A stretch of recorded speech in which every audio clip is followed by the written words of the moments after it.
One of the questions that I'm asked most often is, why don't my children listen?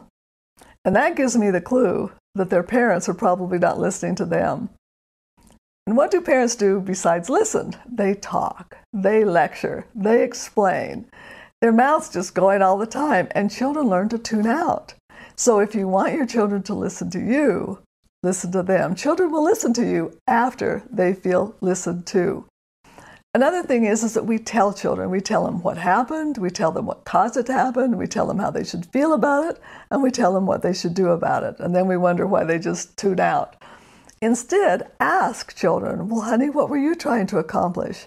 What do you think caused that to happen? How do you feel about it? What ideas do you have to solve the problem? And to make this real simple, notice how often you tell. You tell children things like, don't forget your coat. It would be so much more effective if you asked, what do you need to take if you don't want to be cold outside? Instead of saying, go brush your teeth, ask, what do you need to do so your teeth will be squeaky clean? Instead of, don't pick up your toys, ask, what do you need to do when your toys are picked up? Just notice how often you tell. And every time you tell, put $1 in a jar and see how soon you'll have enough money to go to Hawaii. And then just think about, what could I have said instead that would invite the child to think? And then the next time you can ask instead of tell. And then see if your children don't listen, because you learn to listen to them. So you were just listening to today's guest, Dr. Jay Nelsen, who is the author of many best-selling books like Positive Discipline. Her work hasn't just had a profound impact on me as a parent, but as a coach. And I know she was just discussing parenting strategies for children, but I have found parenting books like hers and that of Dr. Tim Elmore to have incredible tools for us as coaches, and not just youth coaches, but all levels of coaching, because their concepts and their tools, they're rooted in human psychology, not just child psychology. Now, in the next 2 episodes, we will be discussing how to apply positive discipline in our role as a coach.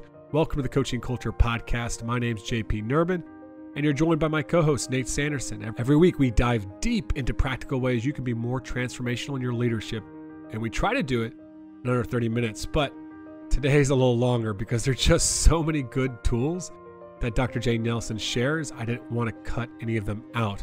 And I think you'll find that these things are going to help you not just in your role as a coach, but also if you're a parent or even a teacher. Don't forget, though, to subscribe to our newsletter at thriveonchallenge.com to make sure that you get the notes to this episode and every other episode. Now let's get right into my conversation with Dr. Jay Nelsen. So I want to start today's conversation by first saying thank you. Thank you not only for your work, your books, but raising an incredible daughter in Mary. After we read Positive Discipline, my wife and I, we went out and hired your daughter as a parent coach, which I think you know, and that has been an incredibly valuable investment working with her. Honestly, it's probably the best investment of our time and money that we've made as parents. And I never really thought that I would need parent coaching, but I have seen, the fruit of my own work in mentoring coaches and supporting coaches. So I really recognized there about a year ago that I needed coaching and mentorship on my parenting so that I could effectively implement the concepts and tools in your books. Well, thank you, JP. And I just want to comment on what you said about coaching and parenting. It's so interesting that we know that we need learning and education in just about any other endeavor that we do, whether it's brain surgery or bricklaying, or bowling. We know that we need help and instructions, but for parenting, which is the most important job in the world, so often people think, don't tell me how to parent. They don't want to have any education at all. They just want to wing it. And so I'm glad to have you mention how important it can be to get that outside encouragement coaching. Well, I appreciate that perspective. I mean, my oldest is 5.5, and without a doubt, I kind of thought I had a pretty good idea on how I would parent. And then I got a few years into it. They hit, the terrible twos, as they call it. And I realized I had no idea what I was doing, even though I had read loads of parenting books, because I like to read to, become a better coach. And And parenting books, I think, have a lot of like strategies and ideas that I think are related to sports coaching. And it wasn't until about a year ago that I came across, I think it was like Brene Brown had recommended your book, Positive Discipline, I think, as one of the best parenting books out there. And so I picked it up. And as I was reading it, I've read a lot of parenting books. It is without a doubt my favorite, especially for where my kids were at. And I instantly was like, this is great information, but I need coaching on it. Like we're going to need help because we got to go all in on this. This is it. This is the thing I've been looking for so long. I had read other, parenting books that probably more align with my parents' own philosophy of the, a little bit stricter. And then I've read a little bit more of the permissive type, parenting books. And this was just a perfect balance. So can you tell us a little bit about Positive Discipline and that book and just kind of some of the theory and principle behind that? Well, first, let me tell you why I got into positive discipline is because I had the same challenge you did, JP. I had children and I didn't know how to parent, except, my two great go-tos was either to use punishment or permissiveness. I would use punishment until I didn't like myself. And then I would go back to permissiveness to make up for the punishment. And then I didn't like my kids. So I thought I need help. And so I took a college class on child development and was just fortunate enough to take a class where they said, we're not going to teach you a bunch of theories, but just one theory and how to apply it in practical ways that really work. To help children learn self-discipline and responsibility and cooperation. I thought, whew, that sounds great. But I have to tell you, I was what I call an obnoxious learner. First of all, I should go back and say that the theory was the Adlerian theory, based on the work of Alfred Adler and Rudolf Dreikurs. And but still, when I call myself an obnoxious learner, it's because I would yes, but, and what if. One of the things that I hear so often from parents is, well, I was punished and I turned out fine. And I love to say, well, do you enjoy punishing your children? Because if you enjoy it, you did not turn out fine. And if you don't enjoy it, you would probably like to use things that work even better to help you be a parent that is encouraging to your children to develop all the characteristics and life skills that you want for them. So I think that's the first thing about the philosophy. It's if I had to just mention a few, Adler and Dreikurs taught that it's so important to treat everyone with dignity and respect. He was one of the first feminists, well, not the one, but he was who really believed in equal rights for women and even for children. That the equal rights doesn't mean the same. It just means equal rights to dignity and respect. So that's one of the basic philosophies and punishment is not respectful. It's just not.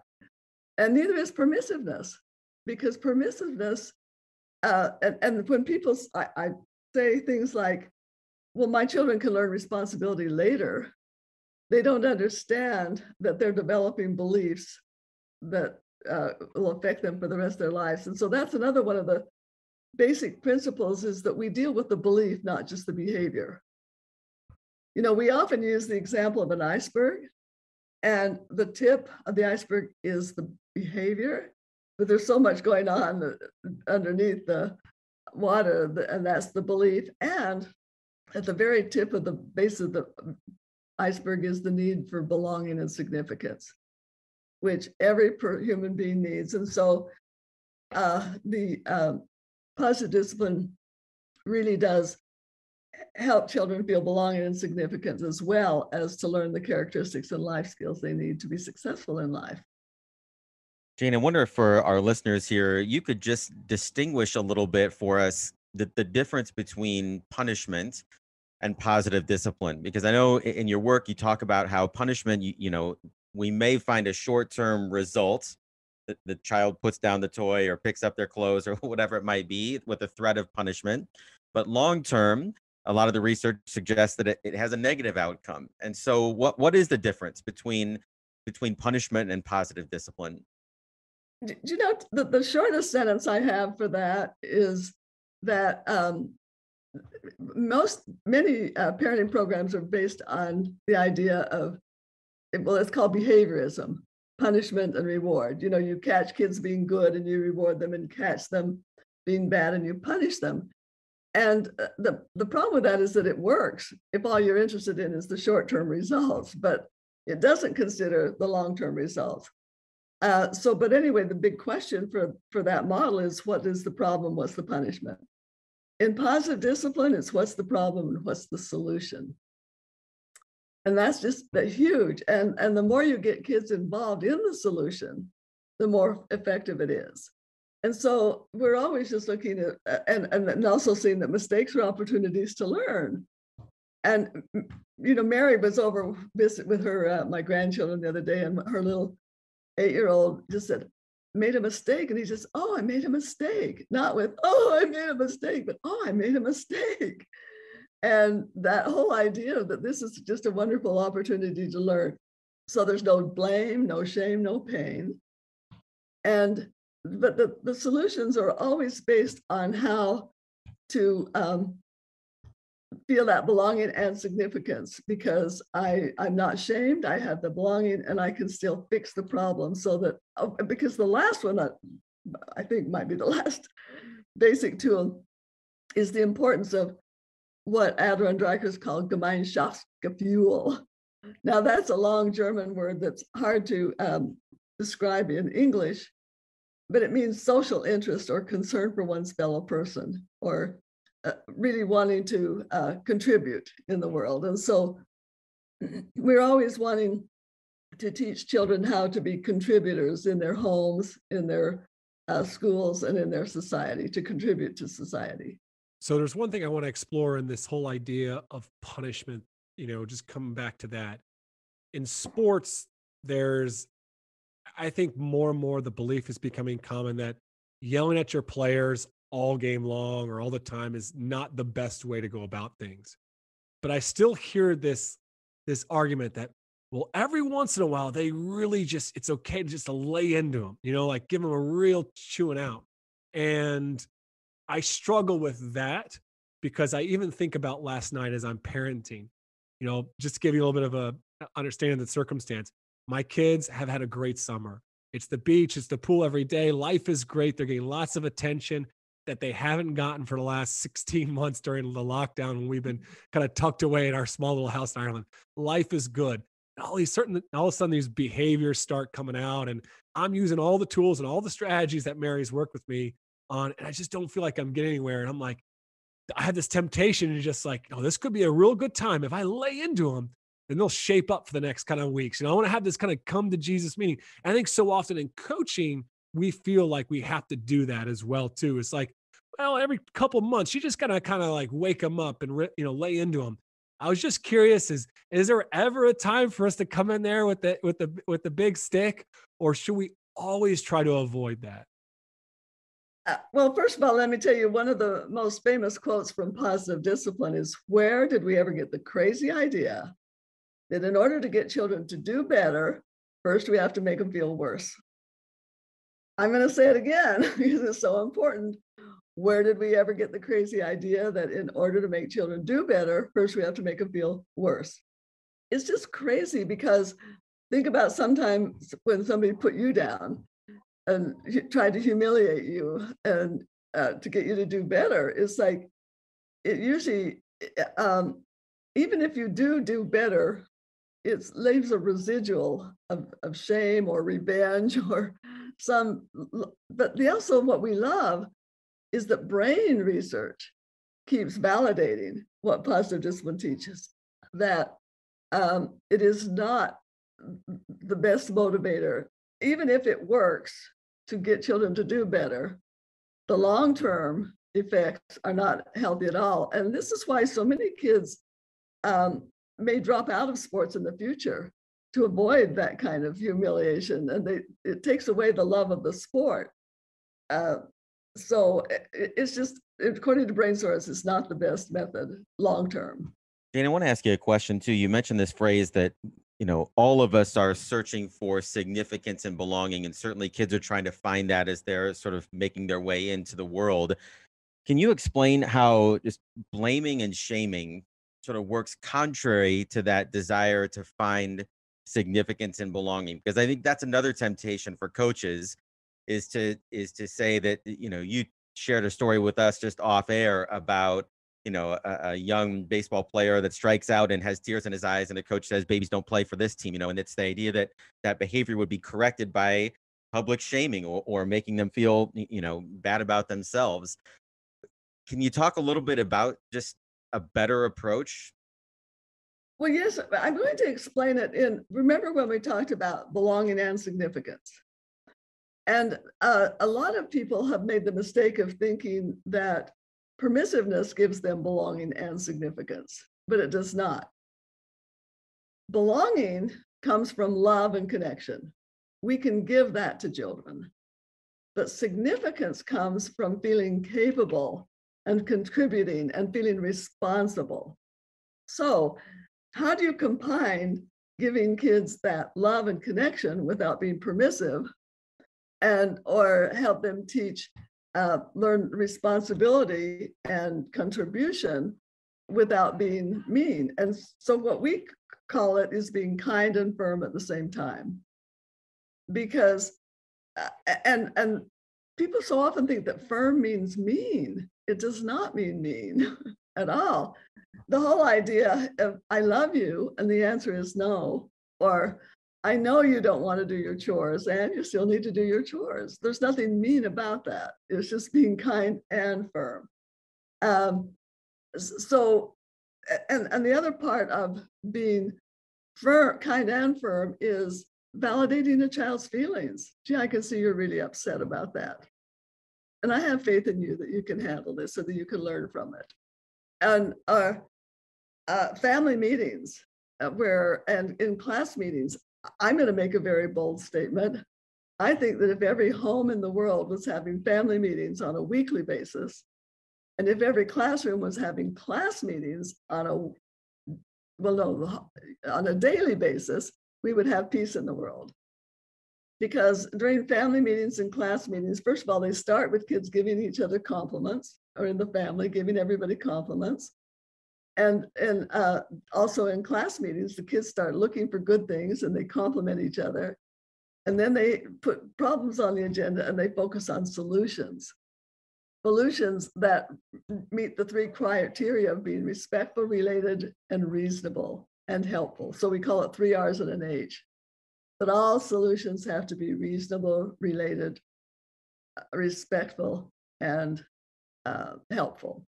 And so we teach kids, okay, let's brainstorm what all these solutions could be, and then we'll eliminate the ones that don't meet the 3 R's and an H, and then we'll choose the one that works best for us. So it's always encouraging, it's respectful, and it teaches valuable social and life skills, positive discipline. In fact, I could read the 5 criteria for positive discipline if you'd like to hear those. Yeah, go ahead. The first one is that I said it's kind and firm at the same time. And every tool has to meet these 5 criteria. And it helps children feel a sense of belonging and significance. Punishment does not meet any of these criteria. It's effective long-term. That's number 3. And remember, I said before, yes, punishment might stop the behavior for the moment, but what is the long-term? Number 4 is every positive discipline tool teaches valuable social and life skills for good character. And number 5 is it invites children to develop how capable they are and to use their power in useful ways. So every single tool has to meet all 5 of those criteria. So there's a few things that you've mentioned. I want to come back to the whole meetings, the family meetings, the classroom meetings, because that's something that we're using in sports. But before we kind of talk about that, I really want to jump into this idea around, okay, we're not doing punishment. I totally agree with all that stuff as I'm reading the book. But the thing that really challenged me that you said in the book, and it's in one of the later editions, is how you try to steer away from consequences. And we talk a lot about consequences in sports and just natural consequences, but there needs to be consequences. We need to hold players accountable. It's a big theme. And so I'm just kind of curious, as we talk about punishment and consequences. I know you say, oh, sometimes we try to say it's consequence, but it's just a punishment dressed up as a consequence. So tell us, what about consequences? Why should we steer away from them? And what are they? Well, first of all, we need to help children understand that there's a difference in helping them explore the consequences of their choices than imposing consequences on them. Now, I'll give you an example. Exploring, well, I'm just even going to give you the example with my son, who decided at 16 that he wanted to drop out of school.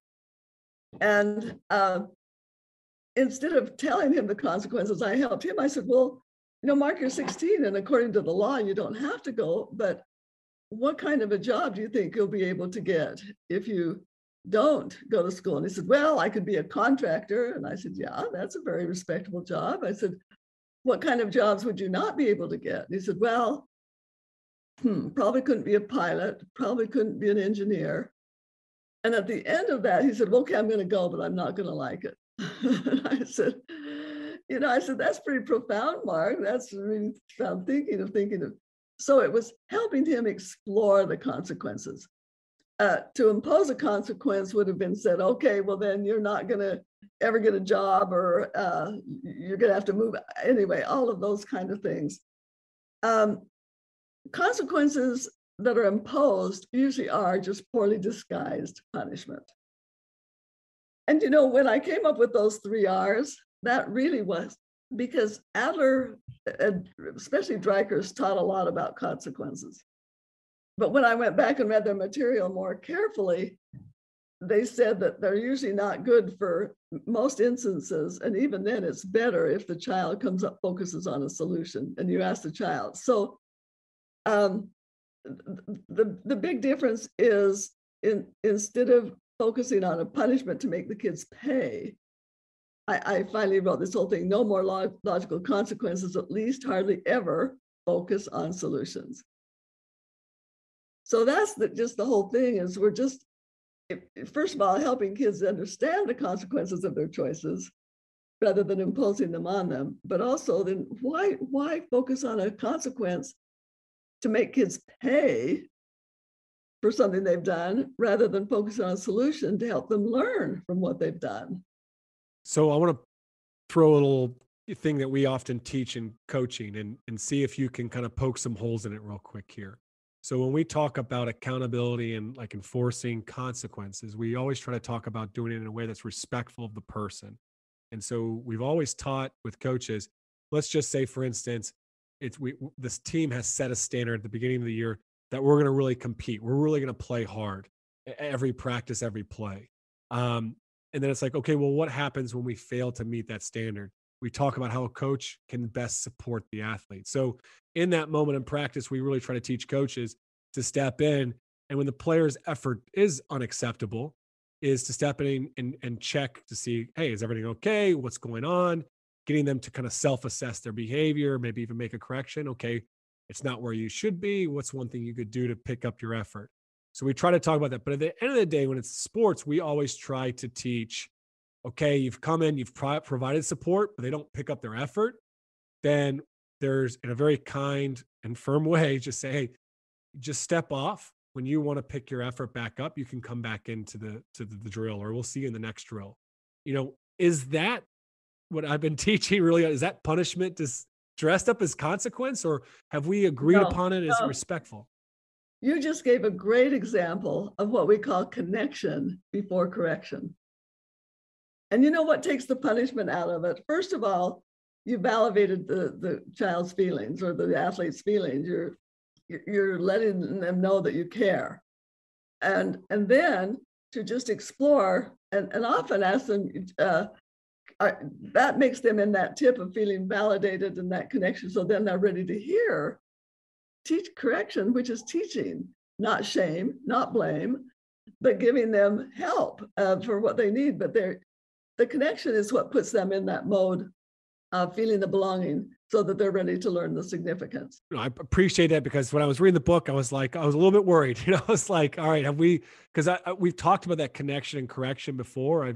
heard about that when it comes to, the study of the brain, and just knowing that, so often some of the common tools or reaction we have as parents and as coaches, we come in, we try to correct, and they're just not going to hear it because they're having that kind of like stress response. So I was just wanted to check on that. I appreciate that affirmation there. You know what I said later about the 3 R's and an H, the respectful, related, reasonable, and helpful. I first came up with those 3 R's and related to when people kept saying, well, what would the consequence be for this? And what would the consequence for that? And I said, first of all, if it's not obvious what it would be, like sometimes when I said no more logical consequences, at least hardly ever, a consequence that would be related, respectful, reasonable, and helpful might be to say, if my teenager comes home and they forget to leave a fourth of a tank of gas, I say, okay, your responsibility is to bring it. First of all, they've known in advance. You're responsible for using the car is to bring it home so there's at least a fourth of a tank of the gas still in it. And if they don't do that, say, I can see how you really got caught up in the evening and you did not keep our agreement. And so you lose the privilege for a week. And I'm sure that might help you remember, I love you, I've been there before. And so anyway, if it's respectful, related, reasonable, and helpful, in most cases, they just need a solution. But I love still the example you gave. It's like that connection before correction, and then that's connection before teaching. You could almost, so often the correction is helpful. It's giving them suggestions and advice and coaching. Oh, so we should start saying connection before coaching. I like that phrase. And, I think one of the challenges, because as JP mentioned before, accountability is like this buzzword when we think about building culture, with a team, and you engage in conversations with your players and they pick their standards, and then we agree upon what is the punishment or what have you. But I'm curious if maybe we can combine these two topics a little bit, JP, thinking about solutions in family meetings. I assume the coach can bring issues to the family meetings as well. And so I wonder if you could just kind of talk us through a scenario like this. If a team comes together and says, we're going to be on time for weights in the morning, to lift weights at 7:00, and everybody's going to agree we're going to be dressed and ready at 6:55 in the weight room. And over the course of the first few weeks, there just seems to be stragglers that wander in at 6:58 or at 7:00, or they forget their shoes. And it kind of becomes this habitual thing with the team. Every day, it seems like there's somebody that's late. And I think there's a lot of coaches that can probably relate to that. How would you address something like that to help the team move toward a solution without just, again, coaches, we would just think, well, we're going to run everybody, or we're going to run that player, we're going to penalize them in some way.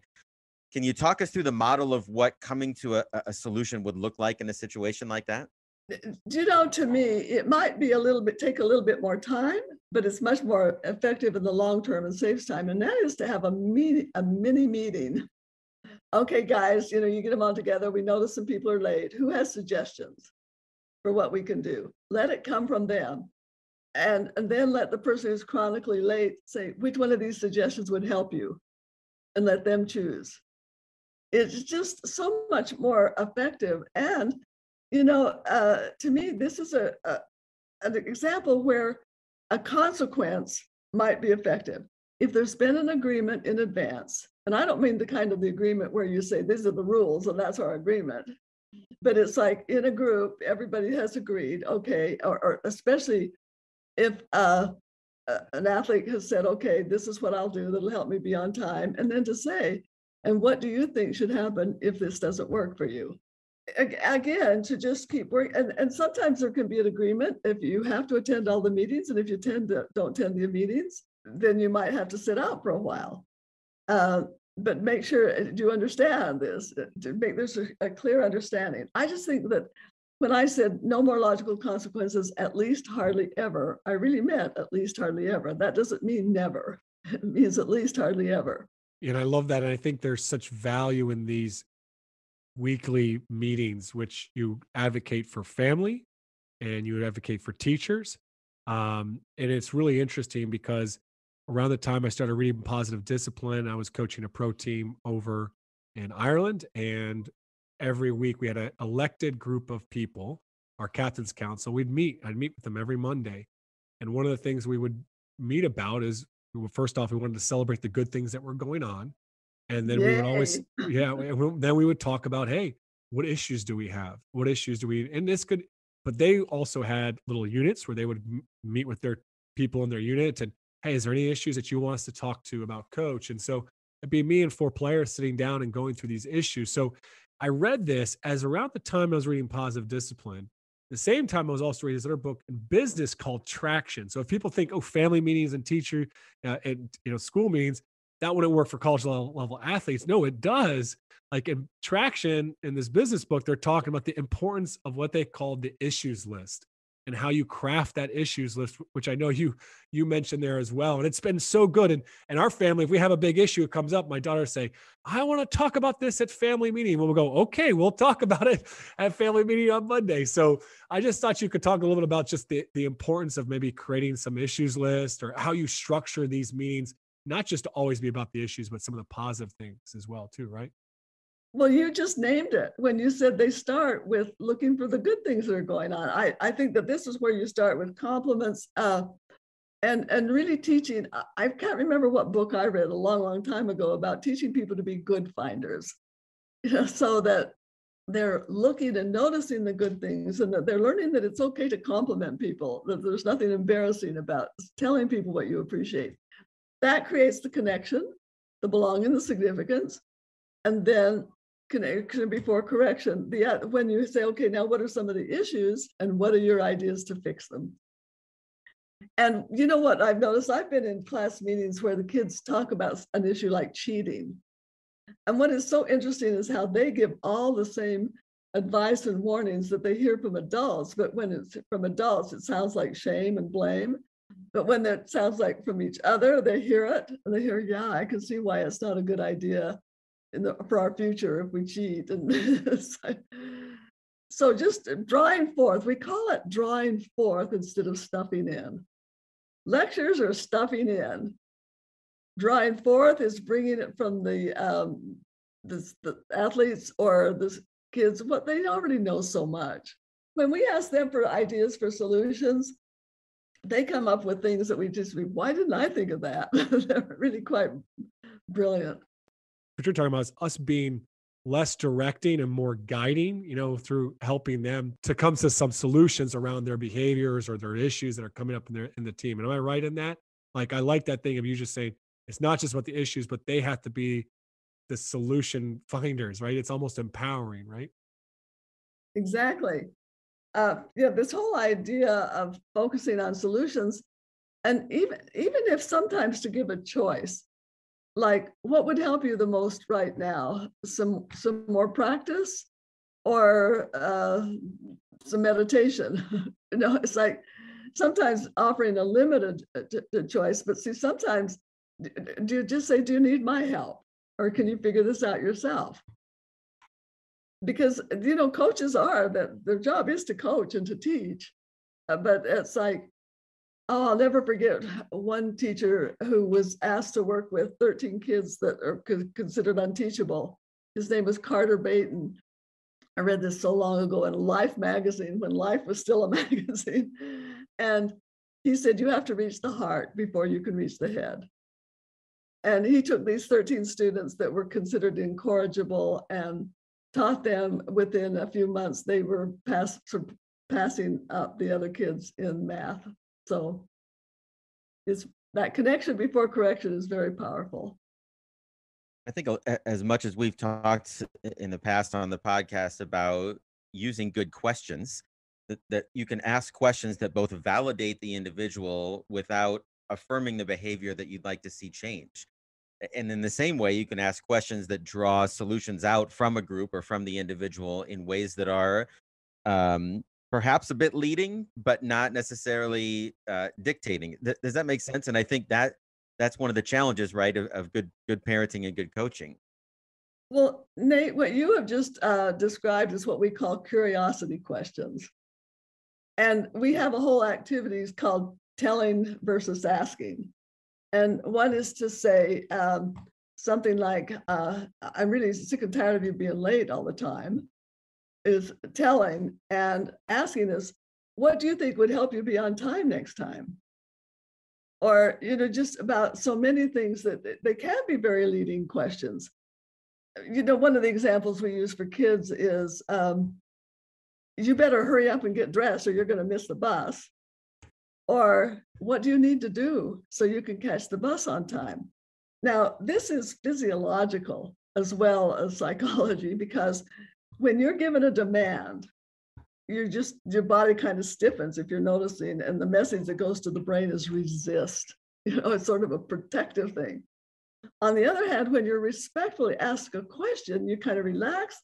The message that goes to the brain is search for an answer, and you're feeling respected and you're feeling encouraged. And so then you really will think, and it invites cooperation, whereas telling often invites rebellion. All right, that's it for today's episode. Whether you're a parent, coach, or teacher, I can't recommend this book enough. It's definitely in my top 5. It's a game changer. In our next episode, we'll be discussing some really practical and specific ways to apply positive discipline to common behavior problems in coaching.